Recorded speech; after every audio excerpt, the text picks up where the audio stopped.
You remember how we introduced integrals. We found a particular function that we called an integrand, and we asked ourselves, what did we take the derivative of with respect to the independent variable, maybe x, to get what you see here in the integrand? We called that antiderivatives at the time. We're going to do something similar for solving differential equations. We're going to take the Laplace transform and end up with a capital Y of s, and then ask ourselves, what did we take the Laplace transform of to end up with this? And we'll have our function, it's called an inverse Laplace transform, our function y of t. So let's look at this differential equation, y double prime minus y is equal minus t. Here are our initial conditions. We're going to take the Laplace transform of each side here, and we get the Laplace transform of y double prime from the formula we had. You see these three terms right here with Laplace of y of t, of course, is capital Y of s. We're substituting for y at 0 and y prime of 0 that you see right here. The Laplace of t is 1 over s squared, so we get a minus 1 over s squared here. So now we've got ourselves an algebra problem here where we solve for capital Y of s, and we're factoring it and end up with an s squared minus 1 times capital Y of s. Then we get a, bring that 1 to the other side, 1 minus 1 over s squared, get a common denominator, and we have what you see in parentheses there. Divide both sides by s squared minus 1, and we have capital Y of s is simply 1 over s squared. And we ask ourselves, what did we take the Laplace transform of to get 1 over s squared? And that's what we call the inverse Laplace transform. And what we took the Laplace transform of to get this was simply t.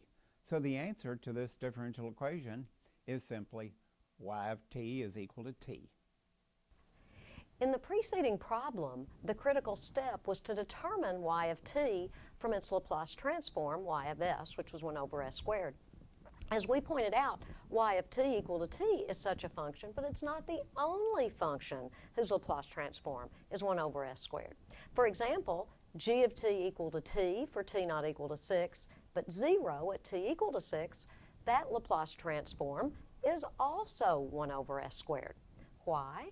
Because the transform's an integral, and integrals aren't affected by changing a function's values at isolated points. The difference between our y of t and this g of t is that y of t is continuous on the interval from 0 to infinity, and g of t is not. We prefer to work with continuous functions because solutions to differential equations are continuous. Fortunately, it can be shown that if two different functions have the same Laplace transform, at most one of them can be continuous. With that in mind, let's look at this definition.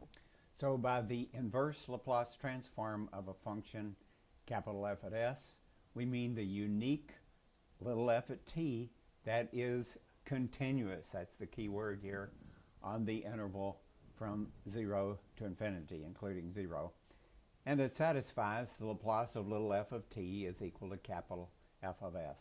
We denote little f, function of t, by inverse Laplace of capital F, a function of s.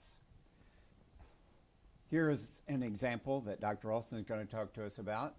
Yeah, we have a part A, B, and C. Let's look at this first, F1. So it's e to the t except at integer values, a bunch of isolated points. And at those values, it's t. So when t is 1, it'll be 1, and so forth. So using the integral definition, integral from 0 to infinity, e to the minus st, f1 at t dt, will go from 0 to 1, plus from 1 to 2 to 2 to 3. But because it doesn't matter of the values at isolated points, we can still write this as the integral from 0 to infinity, e to the minus st, e to the t dt, and find that the Laplace transform of e to the t, that's the same as the Laplace transform of e to the t, which is 1 over s minus 1. And here in the next example, we have this as e to the t, except at the points 5 and 8, these point discontinuities here. So we can write that as the integral from 0 to infinity of e to the minus st. Looking at the discontinuity at 5, we're going through those discontinuities there, we still have just Laplace of e to the t, which is 1 over s minus 1. And of course, if we had the continuous function e to the t, the Laplace of it, as you've seen in the past two, that's what we ended up with, was that integral for just e to the t. The Laplace of it is 1 over s minus 1. So what is the inverse Laplace of 1 over s minus 1? Is it the blue one, the first one, the green one, the second one, or the pink one, the third one? Well, we want to choose the continuous function, and the continuous function is the third one, the pink one here. The Laplace of e to the t is what is 1 over s minus 1, so the inverse Laplace of 1 over s minus 1 is the continuous s of 3 here, e to the t. So now let's look at this theorem. We have the linearity holds for inverse transforms as well as regular transforms. So if the inverse Laplace transform of capital F1 of s and capital F2 of s exist and are continuous, and c is a constant, then the inverse Laplace transform of the sum is the sum of the inverse Laplace transforms. And the inverse Laplace transform of a constant times a function is a constant times the inverse Laplace transform of the function. So our objective asks us to determine the inverse transform of a capital F at s for a given capital F at s. In our preparation for solving differential equations, we're going to be taking Laplace transforms of a differential equation, then doing algebraic simplification, and then we will take the inverse Laplace transform and get our y of t. So now we're practicing taking inverse Laplace transforms. Let's look at these two examples.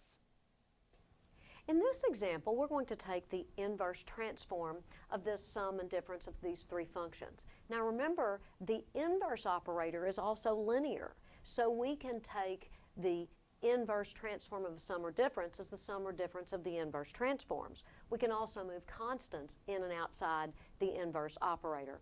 So I will move the 2 out, the minus 3 out, and in this one I can factor a 2 from the denominator so that I move a 5/2 out, that constant. The first two, 1 over s plus 3 and s over s squared plus 4, are easily found in our table. We can find those directly. This one is not in the table until I complete the square. But notice this is simply s minus 2 squared plus 1. So when we complete the step here, the inverse transform of 1 over s plus 3 is e to the minus 3t. The inverse transform of s over s squared plus 4 is cosine 2t. And the inverse transform of 1 over s minus 2 squared plus 1 is going to give us an e to the 2t sine of t. And here is our final result. In the second example, take a look at that. This one, I don't see anything exactly like it in the table, but I recognize, oh, if I complete the square, I can create something that is probably in the table and will be with an additional algebra step. So completing the square, I can write s squared minus 4s plus 13 as s minus 2 squared plus 9.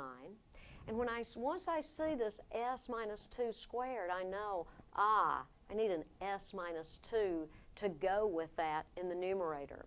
So I'm going to take s minus 2, but that's multiplied by 2, so I have actually subtracted 4, which means I need to add 4, and then I have the 3 that was already there. So I have taken valid algebra steps to rearrange this ratio into these two.